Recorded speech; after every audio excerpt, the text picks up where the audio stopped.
Hi guys, welcome back to my channel. I'm your host Ramses, and today we have a very special guest, the senior lecturer of business administration at Harvard Business School. Welcome, Mr. Mohan. How are you today?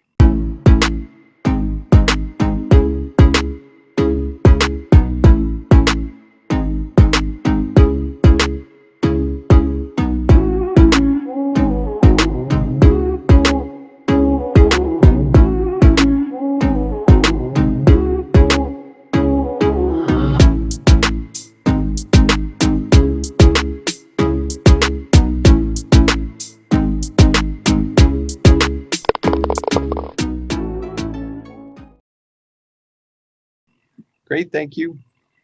Yeah. Okay. Could you please tell us a little bit about yourself and what it is you do? Um, So I'm a teacher in the negotiation unit at Harvard, and so we run classes for MBAs and for executives, and help them think about their negotiations. Okay, that's cool. Uh, what got you interested in business in the first place? I in college I studied economics, and then I did a degree in business and law, and I was interested in both law and business, but I thought business might be more active and sort of a broader set of options. I spent some time in consulting and in private equity, and had careers there, and then came back to teach after a sort of a long run in private equity. Yeah, okay. So on the Harvard website, it said that you study both at Harvard Business School and law school. Why was that? There's a few people each year who think that they want to do graduate education at both places. And there's a JD MBA program where you can sort of learn at the law school and at the business school. I wanted to have options to go into law or business, and I thought that education might prepare me the best. Okay, okay. Um, in your opinion, what sets apart the Harvard Business School from other business schools? There are a lot of good business schools. Harvard's one of the oldest. It's one of the largest. And so we feel like we do a good job with MBAs and with executives. Most of our professors are PhD trained with sort of research capabilities. And there's some people like me who are senior lecturers who come back after a business career. So the combination of that we think is strong for our students. But we're humble, and we think there are a lot of good business schools. Okay, yeah. Which there are a lot of other good business schools besides Harvard. Um, how did you become a professor? Could you walk us through your journey? Yeah, so the 80% of the professors are people who do PhDs and research and teach and do research. And 20% of our staff, at least, it's different at different business schools, are people who had business careers but decide they'd like to teach as a second career or as a stopping point as they go, if they're sort of leaving one business and going back to a different business. So there's a few of us at Harvard. I had studied negotiation at the law school with Roger Fisher, who's one of the sort of the godfathers of negotiation teaching. Yeah. And I had done that in law school, and then I went off in my career, and then I kept in touch with my business school professors and friends who became professors. And each year they think about adding someone from the business world. And usually people come and spend a year or two and then go back. I'm now been here 8 years. I like it. It sort of fits into my life. And I like sort of talking to young and old students. So Yeah. I'm very pleased to be here. Right. Do you expect, I guess, any sort of big changes to happen in the field of business in the future? Yes, and I think that's been true for for thousands of years. so, so it's not a big future prognostication. I guess so. We adjust. I think business people offer new goods and services to consumers and to other businesses. Uh, some folks think that there are different waves where change happens even faster. I think it's sometimes hard to tell when those waves are coming. Sometimes those waves start slow and then build up later. So I think that you want to be adaptable because you know the world will change, and I think good business people are pretty adaptable. Yeah, yeah. So, what would you say are the values that a businessman or entrepreneur would need to succeed in their field? I think I think different entrepreneurs have different skills, and they're often quirky. They're often not like the average person. Some of my mentors have sort of said you need to be unique to sort of carve out a new business or to sort of find a new industry. Yeah, We teach people to be themselves, and sort of use their strengths. And some people are very um, studious and analytical. Other people are very charismatic and good salesmen. Uh, Other people are very empathetic and can understand consumer needs. So I'd sort of encourage young people to sort of figure out what they're good at, do more of that, buttress their weaknesses either by learning more or by adding to their team. And we like people who sort of pursue things they're very interested in usually are more successful, rather than just sort of study something and decide there's an opening somewhere. If that opening is not something you're passionate about, you may succeed, but it won't be as much fun or interesting for you. So right, we encourage people to sort of follow things that they're very interested in. right. Okay, that makes sense, I guess. If you're not truly passionate about the things that you are doing, then you won't truly be happy, I guess, doing those things, right? Yeah. Yeah. And you Um, probably won't be as good at it as someone else who is happy doing it. yeah, right, right. Um, w- what sports do you play? I know you do wrestling, right? So I Or as a boy, I did lots of different sports. I was a football player. I was a basketball player. I wasn't a good shooter in basketball, so I switched to wrestling. I switched a little late, so I wasn't very good at wrestling either, but I think it's a great sport. yeah, In the spring, I ran track in the spring.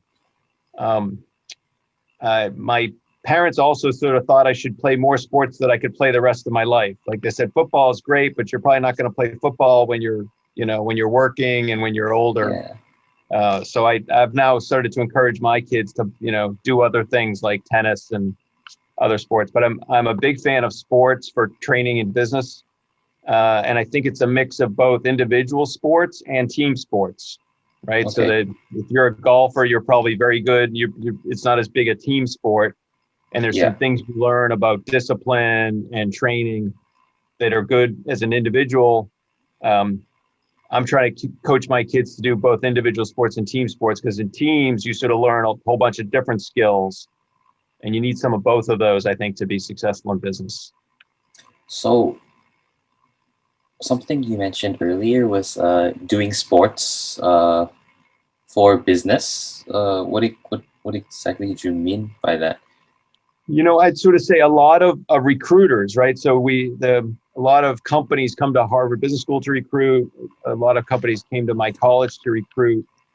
I think they wanted good students, but they also acknowledged that someone who'd been successful in a team sport, especially, knew how to work with people. And so a lot of businesses working with people, either selling or working on a team to produce a product or convincing someone to, work harder.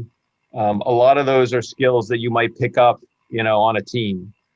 Yeah, And so when all you have is sort of someone's, resume and their grades, and you can sort of look down that and sort of say, gee, this person was a captain of a team, or successful or all state, award winner. It tells you something about that individual. And not all jobs need that, and not all companies recruit for that, but I think a good number of them do. Okay, so doing sports, I guess, in college actually affects your resume for like actually finding a job. I think there's some people who would rather hire, someone who's a good student and also a good athlete. Wow. Okay. That's something new. I Okay. never knew that. Um,